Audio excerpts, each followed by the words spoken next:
Happening now, the Salvation Army is partnering with Kelly Automotive to provide cars to people in need. This car program is specifically for those who lost their cars in the Almeda Fire. Newswatch 12's Anna Orsini talked with the Salvation Army about that program. How did that idea kind of come about?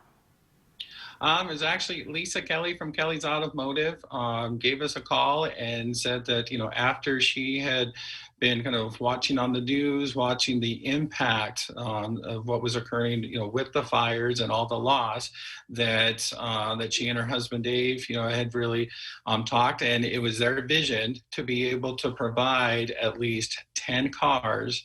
It was kind of a 10 for 10. They would spend about $10,000 in repairs for at least up to about 10 donated vehicles, and had asked to see if that was something that could become a reality, if it's something Salvation Army could partner with them to be able to find those families who were in need.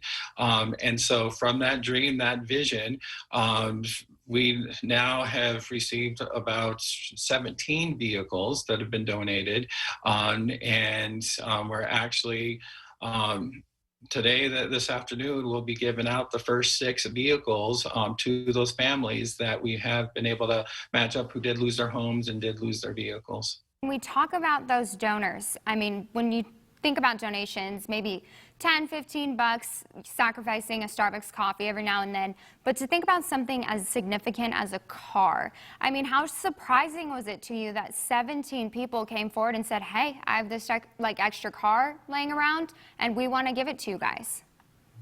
Well, I have to say, when it comes to Jackson County, I'm not surprised.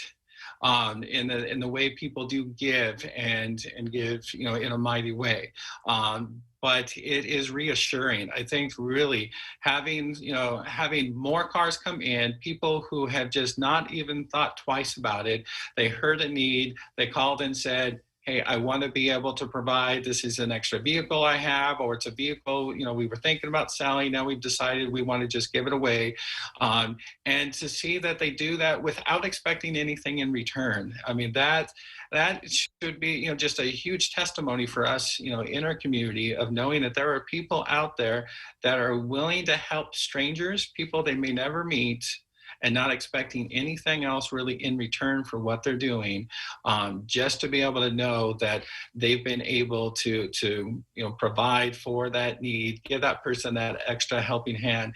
That is just, it's been confirmation of what we've always known in this community, but it is just a great reminder, especially during these very difficult times.